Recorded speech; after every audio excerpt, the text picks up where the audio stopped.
Gente, boa noite, então, agradeço mais o convite. Gostaria de estar aí com vocês hoje, né? Tinha até pensado em fazer uma palestra presencial, mas acabou que meu filho e minha esposa contraíram Covid, né? Então, eu acho que a vacina me segurou, me protegeu, mas, mas eles pegaram, né? Então, assim, eu não posso também sair de casa porque o vírus está muito perto aqui, né? E então, vamos fazer por aqui mesmo. E agradecer sempre, né, o Fonte Esperança, uma casa muito querida, né, o Grupo Fé veio quantas vezes aqui no Paulo de Tarso, né, fazer cantar, né, para nós, um grupo muito querido também, especialmente querido por todos, mas assim, os nossos fundadores, né, seu Elitas e Dona Célia, mais do que apaixonados pelo Grupo Fé, então a gente, né, chegava Dona Célia o tempo todo ouvindo a música, até enjoamos do Grupo Fé, viu? De tanto que ouvimos com a Dona Célia, as músicas muito bonitas e muito inspiradas que vocês sempre trouxeram.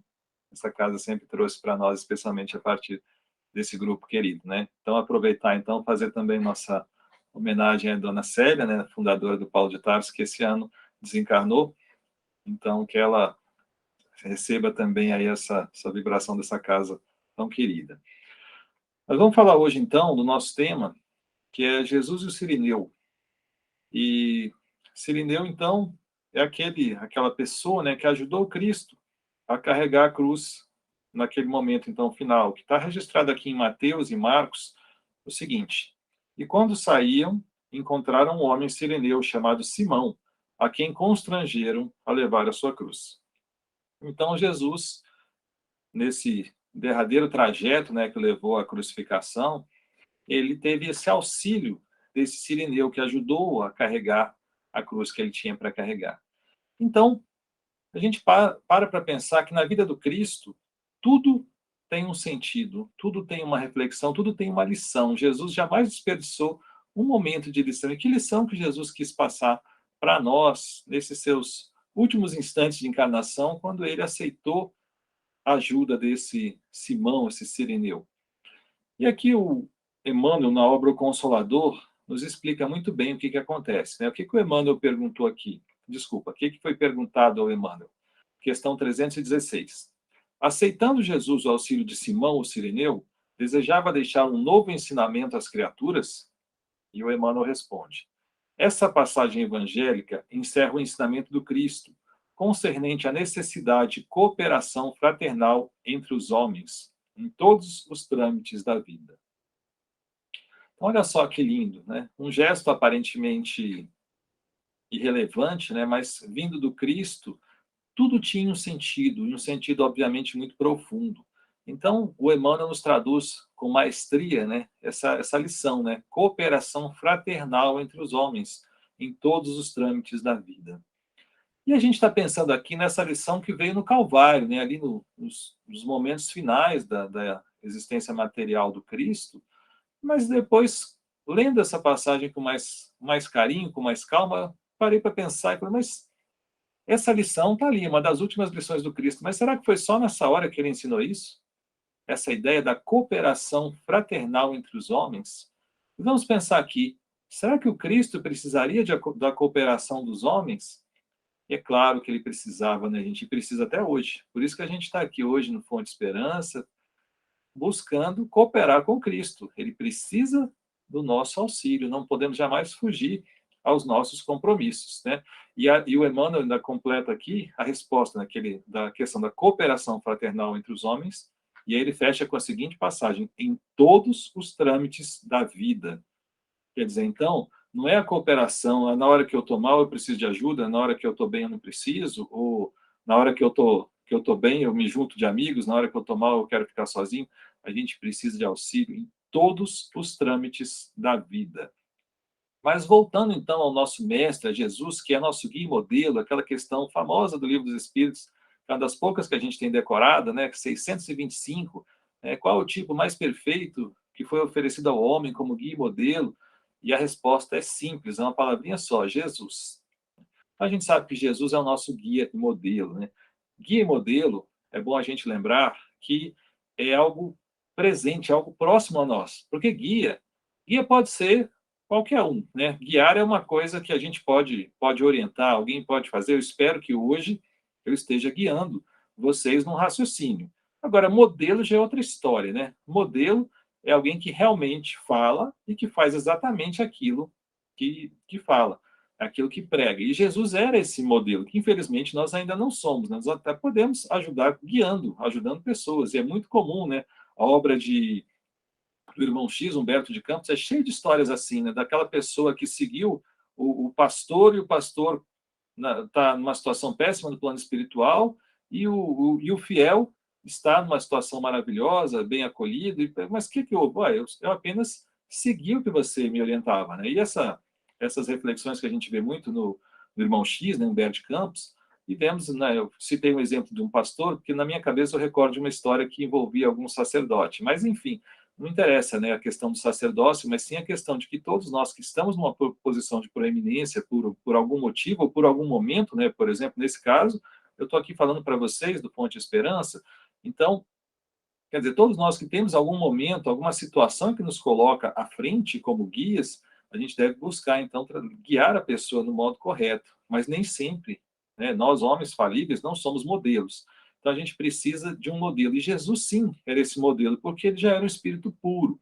Mas essa palavra modelo, acho que tem uma implicação mais profunda do que imaginar que Jesus era aquele que a gente deve copiar. Não é que é apenas aquele que a gente deve copiar. O fato dele ser classificado como modelo é alguém que a gente pode copiar. Porque não dá para a gente imaginar, né? Muitas vezes a gente se coloca numa postura, uma postura de omissão, então a gente coloca, mas era Jesus, né? Ah, mas ele perdoou todo mundo, ah, mas era Jesus. Ah, mas aquele, né, era São Francisco, também com São Francisco dá, mas esse era o Chico Xavier, ele levou, né, espetada de garfo da madrasta, ah, perdoou, ah, mas era o Chico Xavier. Não, não era o Chico Xavier, não era Jesus, não era Francisco de Assis, eram espíritos criados por Deus, simples e ignorantes, exatamente como nós. E eles avançaram muito nesse aspecto moral, e o Cristo, mais do que todos os outros, é esse modelo. Então, nós podemos ser iguais ao Cristo, e nós seremos. Agora, se a gente vai rápido, se a gente vai demorar, se a gente vai continuar enrolando, como tem aquela famosa passagem no livro Há 2000 anos, em que Jesus fala com Emmanuel, né? Jesus encarnado encontra Emmanuel naquela ocasião como senador Públio Lentulus e fala, você pode me seguir agora ou só daqui a 2000 anos. Quer dizer, e Emmanuel, naquela ocasião, não seguiu o Cristo, mas felizmente, logo em seguida, ele também, ainda naquela existência, ele já encontra um caminho de regeneração. Mas o fato é esse, Jesus é o nosso modelo, então nós podemos ser iguais ao Cristo e seremos, né? A doutrina espírita nos mostra que o único destino que nós temos é a perfeição moral. Então nós chegaremos a essa perfeição moral que o Cristo já alcançou. Então, quando a gente pensa no que Jesus nos mostrou, ele não mostrou por acaso, ele não mostrou para dizer, olha o que um anjo faz. Não, ele mostrou para dizer, olha o que um espírito criado por Deus pode fazer. E nós somos exatamente isso, espíritos criados por Deus, exatamente como Jesus, só que ele já caminhou bastante, a gente ainda está bem atrasado. Apesar de, gosto de dizer, apesar das nossas conquistas, né? Porque afinal, só o fato da gente estar aqui numa terça-feira, ouvindo uma palestra, tentando aprender alguma coisa, já é um passo. Mas a gente tem que acelerar o nosso passo. Então, o que a gente pode tirar dessa lição maravilhosa de Jesus e Cirineu? Não foi uma passagem apenas no desencarne do Cristo, apenas naquele trecho final da sua trajetória terrestre. Ao contrário, vamos pensar como é que foi a vida inteira de Jesus naquela encarnação que a gente conhece como o nosso guia, o nosso modelo, né? Aquele que criou a Terra, né? Jesus é aquele espírito que já participou da formação da Terra. Então ele já era puro antes da Terra existir, né? Ele não evoluiu na Terra, ele já era puro. E olha só que interessante, na formação da Terra, nós já vamos encontrar Jesus pedindo auxílio. Olha só, no livro A Caminho da Luz, o Emmanuel nos coloca novamente isso. Ele fala que a formação da Terra foi coordenada por uma comunidade de espíritos puros. Então, Jesus não estava sozinho. Jesus é o governador da Terra, é o nosso dirigente espiritual. Ele participou da formação, mas não estava sozinho. Ele participava de uma comunidade, ele tinha auxílio de espíritos puros nessa criação da Terra. Então, veja como é necessário a gente ter essa humildade de buscar auxílio porque Jesus buscava auxílio. E quem somos nós para achar que somos mais do que o Cristo? E a Terra foi formada, então, por essa comunidade de espíritos puros. E o que aconteceu depois? A Terra ganhou vida, né? A vida aflorou na Terra. E essa elaboração das formas e da vida na Terra, como é que foi? Olha só, ainda nesse livro A Caminho da Luz, o Emmanuel nos conta? Milhares de anos foram precisos aos operários de Jesus nos serviços da elaboração paciente das formas. Então, Jesus, para colocar a vida na Terra, para a vida evoluir, para ela chegar onde estamos hoje, com espíritos, com corpos que permitem a encarnação de espíritos, ele já tinha o auxílio de operários. Então, Jesus não estava sozinho quando criou o planeta, não estava sozinho quando a vida se formou na Terra, quando essa vida se multiplicou, quando essa vida evoluiu. Ele estava sendo auxiliado pelos operários. E chegou um ponto mais à frente em que essa vida já tinha evoluído bastante, mas que agora era preciso dar um salto moral, era preciso andar mais rápido. E como é que foi esse processo de aceleração? É o mesmo processo que a gente vivencia hoje na Terra. Só que naquela ocasião, nenhum planeta que orbitava a estrela Capella. Ou seja, era uma transformação daquele planeta no mundo de regeneração. E aqueles espíritos que não estavam prontos para a regeneração, qual foi o caminho deles? Eles foram encaminhados para um outro planeta inferior, para eles trazerem aquele conhecimento que eles já tinham, que era muito superior ao nosso, ainda que eles tivessem graves defeitos morais. O mesmo que acontece hoje na Terra. Muitos de nós não poderão ficar aqui nesse planeta porque ainda não estamos prontos moralmente para o mundo de regeneração. E vamos então encarnar num mundo mais atrasado, num mundo primitivo, no mundo de provas e expiações, não primitivo, mas um mundo de provas e expiações, como é o nosso hoje ainda, nesse processo final, né, de transformação, e aí nós vamos encarnar, se nós não tivermos condição de ficar para a regeneração, vamos ter que renascer num planeta mais atrasado. A gente sabe que o espírito não retrograda, né, que é a palavra difícil que está lá no Livro dos Espíritos, na tradução mais comum. Então, os espíritos não voltam para trás, não andam para trás, mas sob o aspecto moral, sob o aspecto intelectual, mas sob o aspecto de encarnação, infelizmente, muitas vezes, o espírito é obrigado a encarnar num lugar muito mais atrasado do que onde ele estava. Por quê? Porque ele não é digno de ficar no planeta em que ele estava. É a nossa situação hoje na Terra, e foi a situação desse planeta que orbita a estrela de Capella, naquela ocasião, aí há 6, 7, 8 mil anos. E, então, para onde vieram esses exilados? Vieram para a Terra, para auxiliar a Terra no seu desenvolvimento. Porque, volto a dizer, eles eram muito superiores intelectualmente aos habitantes da Terra, embora eles tivessem grandes vícios morais. Mas vieram aqui. Então, Jesus, nesse processo de aprimoramento do nosso planeta, pediu auxílio também desses irmãos. Olha só, pediu auxílio de irmãos cheios de defeitos, cheios de vícios morais, mas eles vieram, foram aceitos também no processo de auxílio, no processo de melhoria do nosso planeta. E eles trouxeram, então, um novo tipo físico para a humanidade, porque eles vinham de perispíritos mais evoluídos do que os nossos.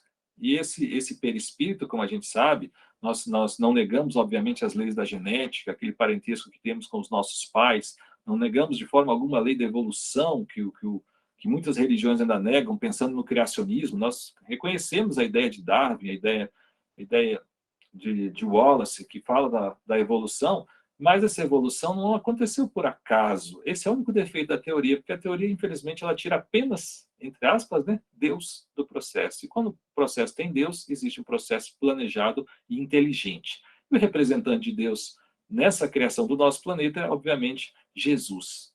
Então, esses espíritos vieram com perispíritos mais evoluídos. E esse contato do perispírito mais evoluído com os nossos corpos, ainda que submetidos às leis da genética, ele transformou esses corpos e aprimorou. E a gente vê o salto intelectual que a humanidade tem a cada geração. Por quê? Porque nós temos um aprimoramento físico, aprimoramento do cérebro, aprimoramento do corpo, graças a esse auxílio desses irmãos que vieram de Capella. Então, Jesus contou com o auxílio desses espíritos exilados de Capella para a evolução do nosso planeta. E chegamos num outro ponto, então, finalmente chegou a hora do Cristo vir, do Cristo encarnar. É claro que isso não foi de uma hora para outra, foi um longo planejamento também. E vamos pensar lá atrás, nos auxiliares do Cristo. Vamos começar com Abraão.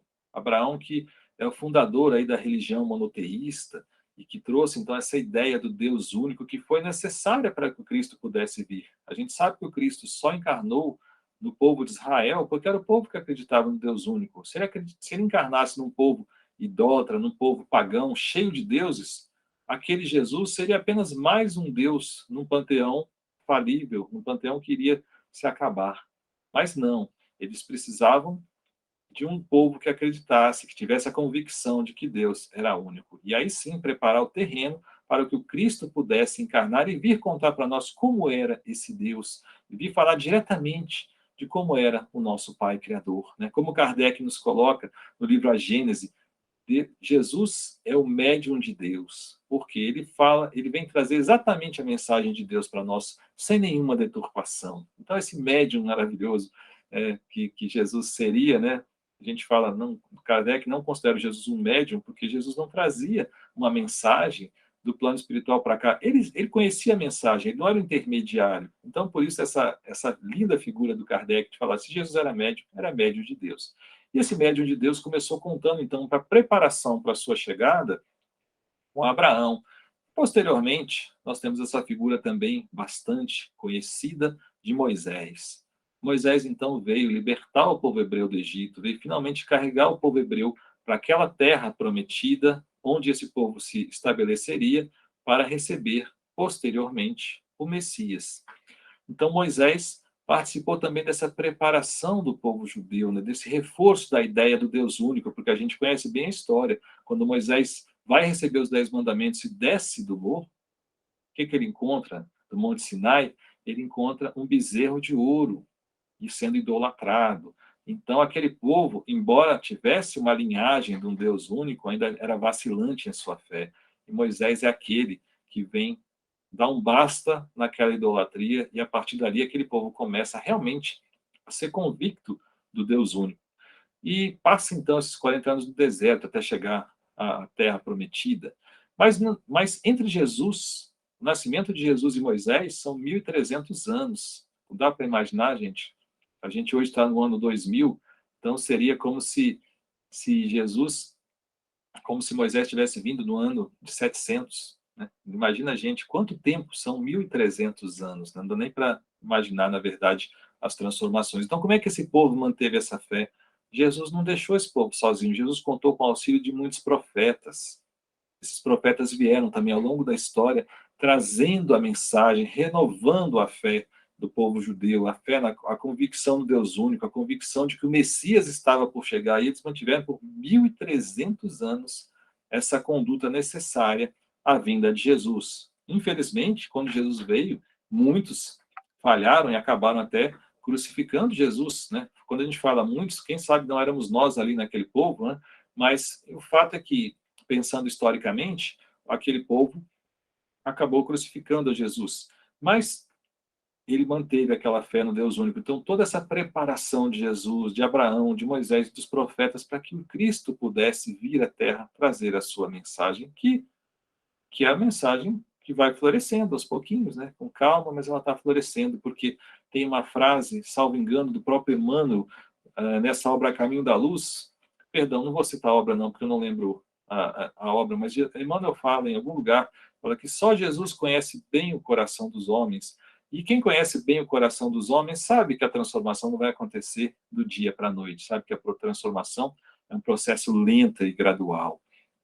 E essa paciência é necessária, mais uma das virtudes do nosso mestre, né, que está aqui sempre nos ajudando, esperando que a gente resolva se transformar.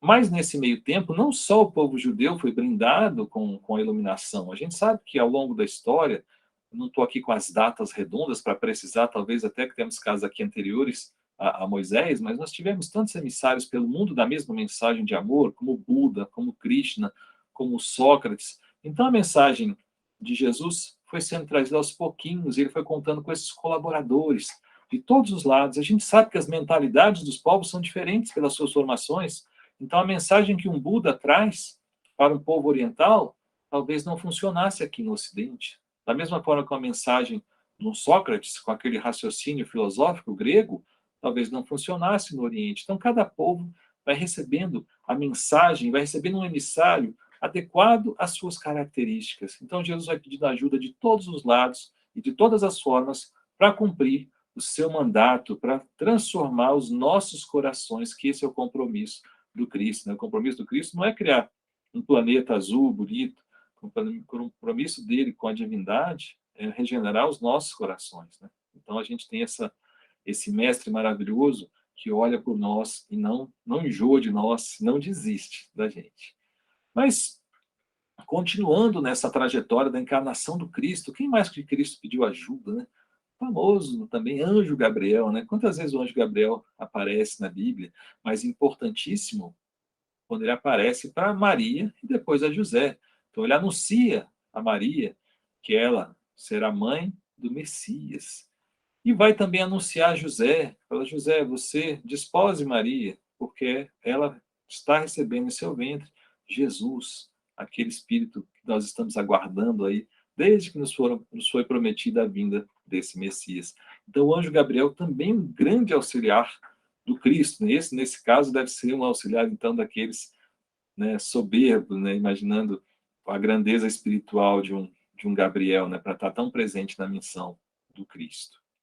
Mas falando em Maria e José, nós temos então esses dois também que Jesus contou com eles profundamente para seguir na sua trajetória aqui nesse planeta. E José, que é uma pessoa que a gente ouve tão pouco, né, ele desaparece tão rápido no Novo Testamento que muitas pessoas nem têm grande consideração por ele, né? Não digo grande consideração de não respeitarem, mas assim, é alguém que não tem grande importância no Novo Testamento. Mas olha só o que o Emmanuel fala no livro Levantar e Seguir, num capítulo 9 chamado José da Galileia. Olha o que o Emmanuel fala para nós. Quando se fala excessivamente em falência das criaturas, recordemos que houve um tempo em que Maria e o Cristo foram confiados pelas forças divinas a um homem. Então, olha só que frase, que coisa maravilhosa que o Emmanuel nos fala. Né? A gente está no mundo encarnado, costumamos repetir, né?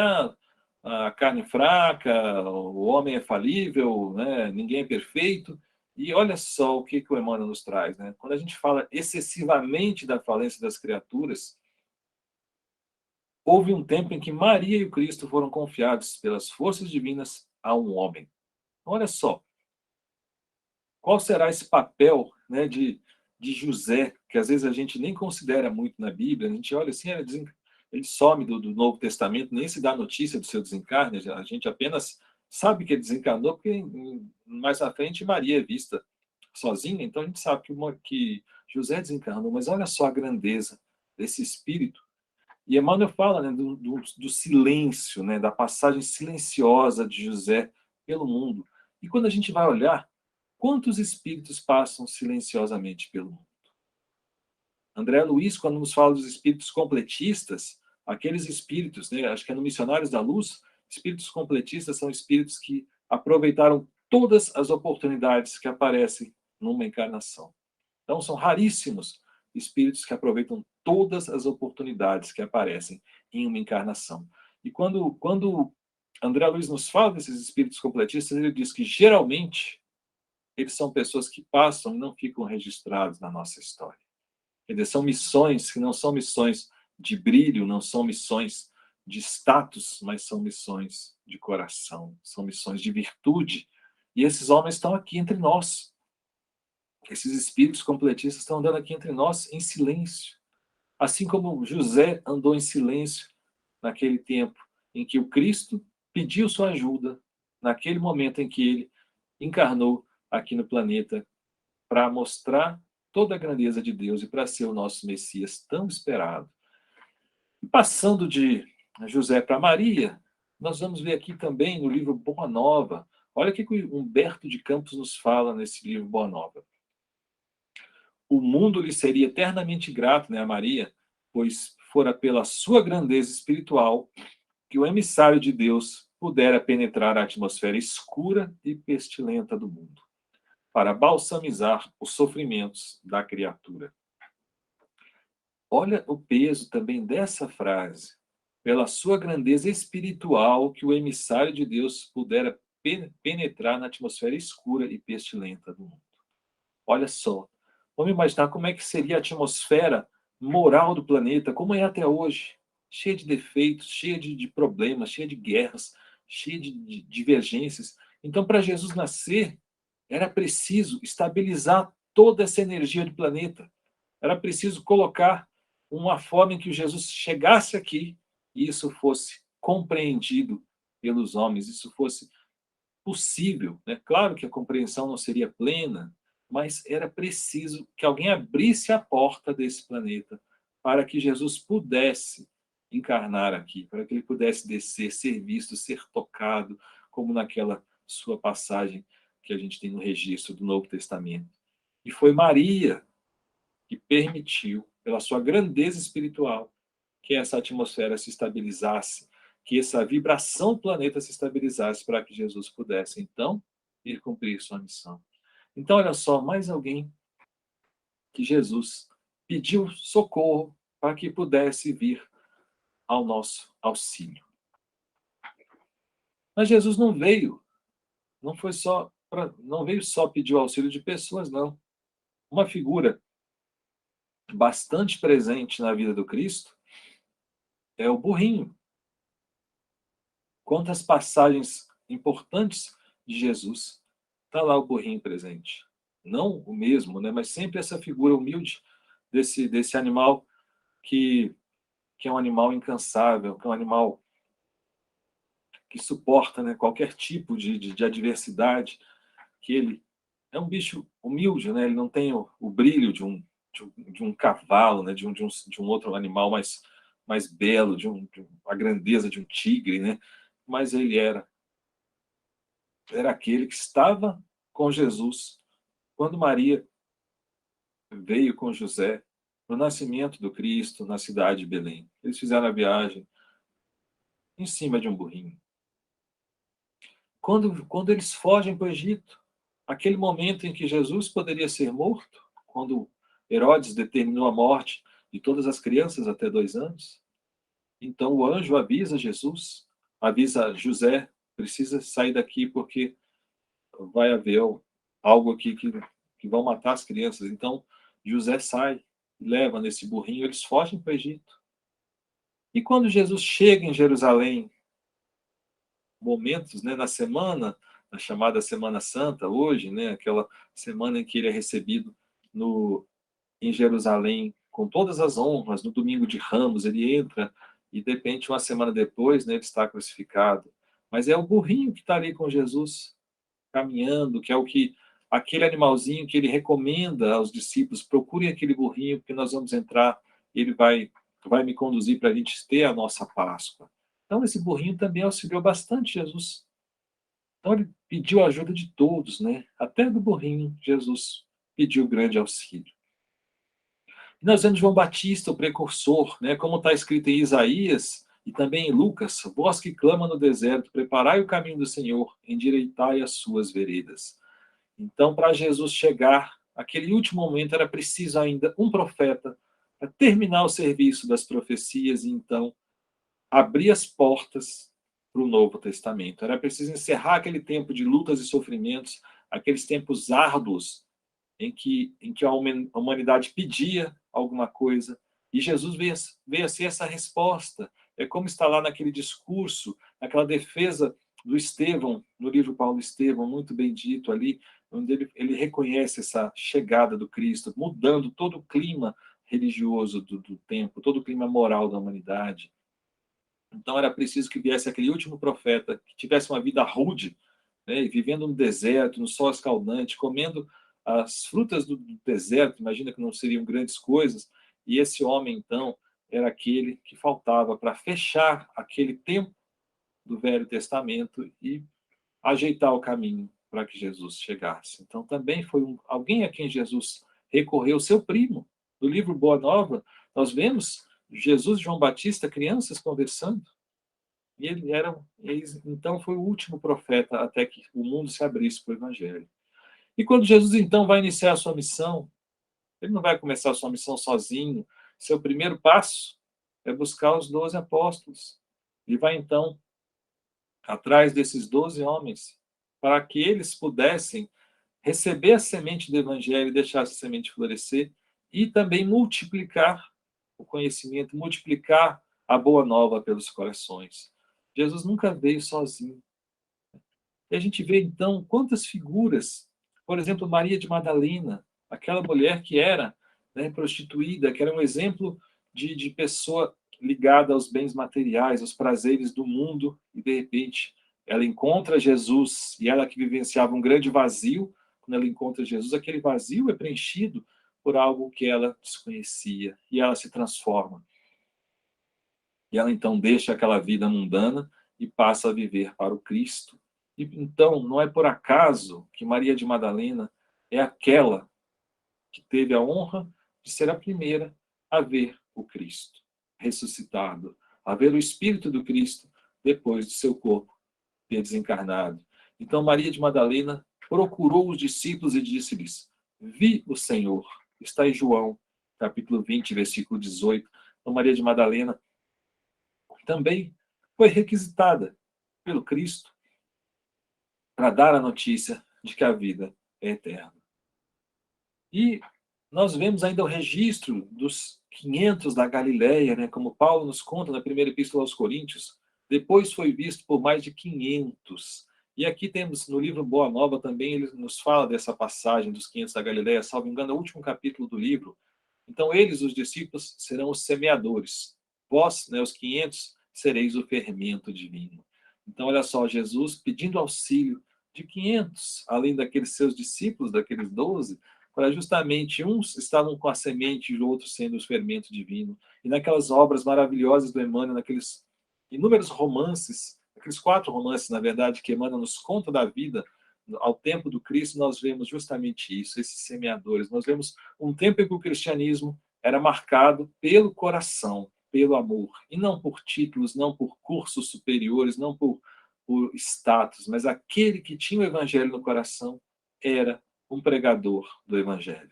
Aquele que sentia Jesus, disseminava a sua palavra, independentemente de título, de castas e de qualquer tipo de requisito, porque o requisito para ser cristão é o amor. E esse requisito todos nós temos. Uns pouquinho, outros já têm muito, mas todos nós temos a boa vontade e o amor. Nós vemos também, olha só, a trajetória de Abigail, Estevão e Paulo, né? Estevão, o primeiro mártir, Paulo, ainda chamado Saulo na ocasião, que comandou o apedrejamento de Estevão, mas ele é buscado pelo Cristo na estrada de Damasco. Por que será que o Cristo foi buscar Paulo? Porque ele precisava de ajuda.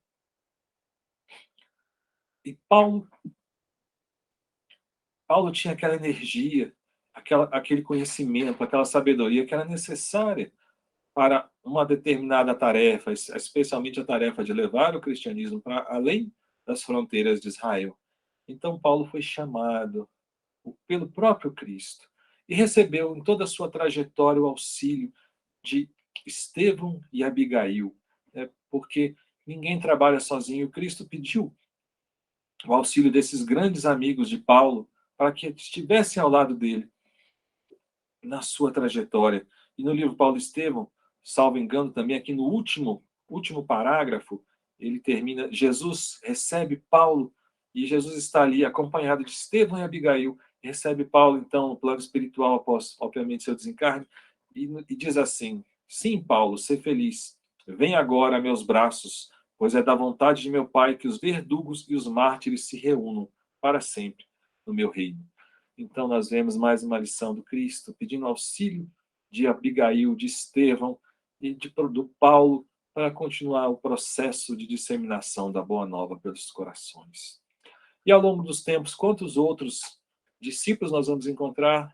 A grandeza de Dom Francisco de Assis, o amor de Santa Clara, Martinho Lutero, que também veio para regenerar a igreja, e nosso grande Kardec, o codificador do Espiritismo, que veio ainda trazer uma nova forma de regeneração, que veio reabrir as portas da comunicação com o plano espiritual a partir de outras bases, de bases amorosas e não daquela base de curiosidade fútil que sempre marcou e ainda até hoje marca, não na doutrina espírita, mas pelo mundo afora, o uso inadequado da mediunidade. Então, Kardec, esse grandioso mestre de todos nós, também veio como um dos grandes emissários do Cristo, porque Cristo pediu sua ajuda. Ismael, o espírito que cuida do nosso país, a pátria do Evangelho, como Humberto Campos nos conta no livro Brasil, Coração do Mundo, Pátria do Evangelho, nos mostra esse irmão maravilhoso que cuida de todos nós. E quantas vezes a gente sentiu a presença dele tão forte, especialmente nesse momento de pandemia.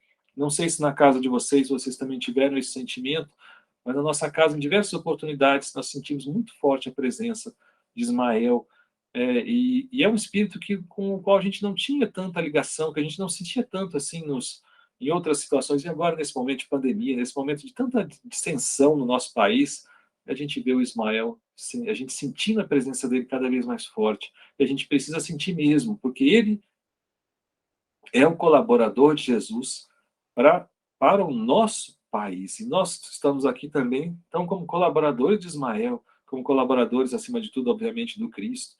Então, a presença dele precisa ser sentida nas nossas vidas, porque Jesus confia nele e confia em nós também. E falando em nós, então vamos perguntar em nós, onde é que nós estamos nesse processo todo, já que nós entendemos que o Cristo jamais trabalhou sozinho, que o Cristo jamais recusou auxílio, ele sempre aceitou o auxílio, ele pediu, ele foi atrás, como foi atrás de Paulo, como ele vem atrás de nós. Então Jesus quer ajuda. E onde é que a gente está nessa história? Então vamos pensar na passagem do Cirineu. O Cirineu, nas palavras do Evangelho, ele foi constrangido a carregar a cruz. E nós? Será que nós ainda estamos sendo constrangidos a carregar a cruz com Jesus? Será que precisa vir um soldado romano com um chicote na mão e obrigar que a gente carregue a cruz com o Cristo? Ou será que a gente já aprendeu um pouquinho, a gente já tem boa vontade de buscar uma cruz para carregar? Que cruz é essa, né? A gente tem que, quando Jesus falou, auxilia cada um desses pequeninos que você estará auxiliando a mim. Será que nós estamos auxiliando? Será que nós estamos buscando realmente ajudar o Cristo, carregar a cruz, esse fardo do Cristo que é transformar todos nós desse planeta, quer fazer com que nós sejamos felizes, mas em bases de felicidade cristãs e não na base da felicidade passageira e transitória que a matéria muitas vezes nos oferece? Nós estamos sendo constrangidos a ajudar ou nós estamos nos oferecendo a carregar com Cristo aquela cruz que não é só dele, não. Ela é também nossa, porque o compromisso de regeneração do planeta não é só do Cristo, é um compromisso de todos nós. E qual é, então, esse nosso dever? Né? Qual é o nosso dever para com Cristo? A doutrina espírita nos ensina, usa uma palavra muito importante, que é a de co-criadores, né? A cocriação.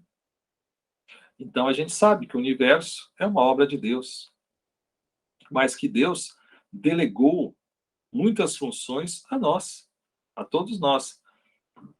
Então, se o Cristo recebeu essa missão de cuidar do nosso planeta, né, de cuidar da evolução do planeta Terra, qual é o nosso papel como co-criadores? Né? Cristo é o co-criador do nosso planeta, né? Acima de tudo, claro, Deus é o criador. E Jesus veio ajudar criando o nosso planeta, dando essa forma, dando essa consistência que nos permite encarnar, planejando os nossos corpos com o auxílio daqueles operários que a gente viu ali atrás, o Emmanuel nos contando.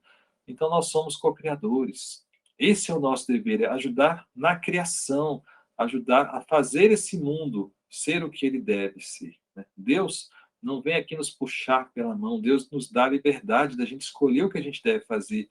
Isso é grandioso, porque ele nos dá o livre-arbítrio, porque nós temos os méritos daquilo que a gente conquista, nós temos a graça de olhar e ver a realização de muitas coisas que a gente participou. Isso nos deve fazer felizes, não orgulhosos, orgulho é um defeito, mas deve nos fazer felizes, da gente ter consciência de que está trabalhando por um mundo melhor, que está construindo aquele mundo que foi confiado por Deus ao Cristo e que o Cristo confiou a tantos e tantos, inclusive nós. Então, nós somos co-criadores. Então, esse é o nosso dever para com o planeta, nós temos que auxiliar Jesus, e Jesus não recusa auxílio. Jesus está sempre pedindo ajuda, e a gente tem que ajudar. A gente tem que fazer a nossa parte. E de nossa parte, humildemente, também temos que auxiliar a quem passar pelo nosso caminho. Não podemos achar que não devemos auxiliar e que não devemos ser auxiliados, que não devemos angariar pessoas, né? A gente vai fazer alguma atividade sozinho, né? Como é bom a gente participar de um trabalho do qual a gente não faça falta. Para mim, eu acho que é um dos símbolos maiores de um trabalho bem realizado, aquele trabalho que a gente não faz falta, né? Se um dia eu desencarnar, o trabalho vai continuar normal. Então, é um trabalho bem feito, é um trabalho que não depende de mim, porque um trabalho não pode depender de um homem só. Jesus não depende de um homem só, Jesus está confiando em todos nós. Então, confiou em 12 discípulos naquele momento. Então, sempre a gente tem esse trabalho todo voltado para algo maior. E a gente precisa também ter a humildade de pedir auxílio, de ajudar as pessoas que querem ajudar, de correr atrás. Não é esperar, ninguém vem aqui no meu centro, ninguém quer trabalhar, não, então vamos atrás. Certamente tem gente que quer trabalhar e tem vergonha, ou que não sabe onde fica o nosso centro. A gente tem que correr atrás, porque a gente precisa de ajuda. O trabalho não pode morrer porque a gente não achou um auxiliar, a gente tem que buscar. A gente precisa de ajuda, ninguém vive sozinho. Nós temos que cuidar da nossa reforma íntima, temos que cuidar da nossa transformação moral, porque é isso também que Cristo espera de nós. A gente precisa, não vamos ser modelos, como Cristo é o modelo, mas vamos ser pequenos modelos para as pessoas olharem. Não é tão bom a gente chegar num lugar, e eu já tive tantas vezes a oportunidade de ouvir isso, a gente chegar num ambiente e falar, os espíritas são os que mais ajudam. Não sei se todos já ouviram isso. Eu fico tão feliz de ouvir isso. Poxa, então nós estamos fazendo alguma coisa. Nós estamos longe de ser o que deveríamos ser, mas pelo menos nós estamos fazendo alguma coisa.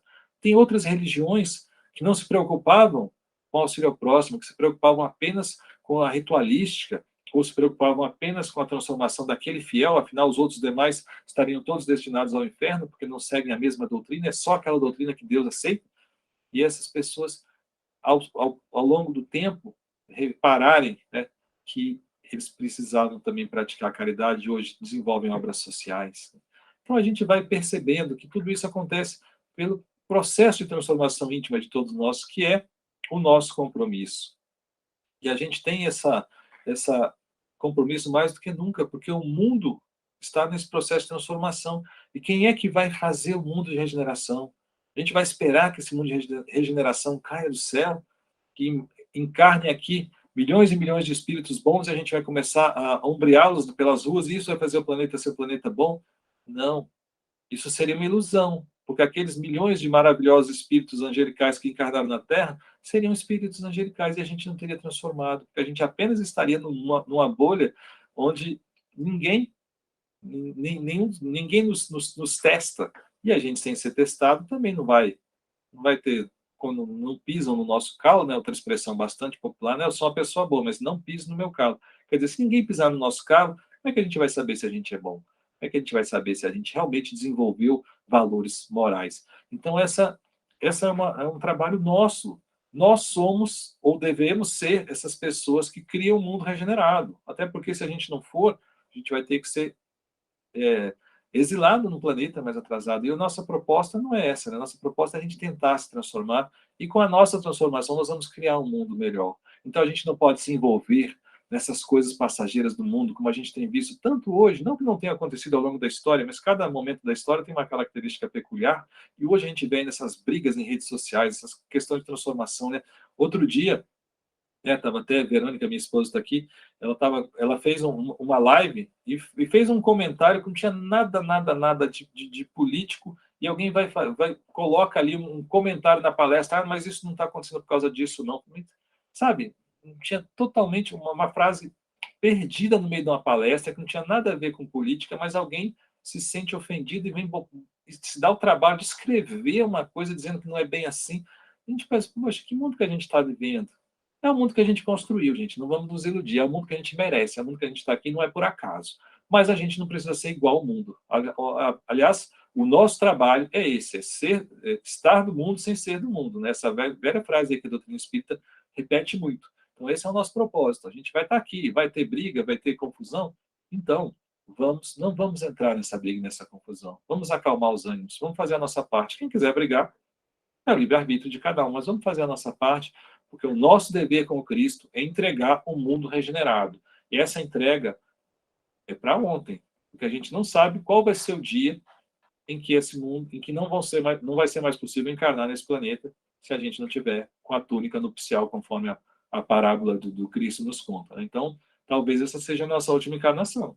Talvez seja a nossa última chance de continuar aqui. Vamos, claro, evoluir em outro planeta, podemos até depois voltar para o nosso planeta Terra, depois que evoluirmos, que a gente sabe que todos seremos puros um dia, todos seremos bons. Só que nós estamos no momento de transição. Se a gente perder esse momento, talvez não haja outra chance. Então, eu acho que é bom a gente pensar, sendo verdade ou não, que essa é a nossa última encarnação. Porque se não for, gente, acho que a gente pode afirmar com segurança que não está longe. Está bem perto o momento da transição em que não vai ser mais possível encarnar aqui. Temos notícias, diversos médiuns já nos contam isso, não sei se vocês também já tiveram na casa de vocês, médiuns contando isso, que alguns espíritos já estão sendo encaminhados, alguns espíritos já não encarnam mais na Terra. Então a gente não sabe quando é esse dia.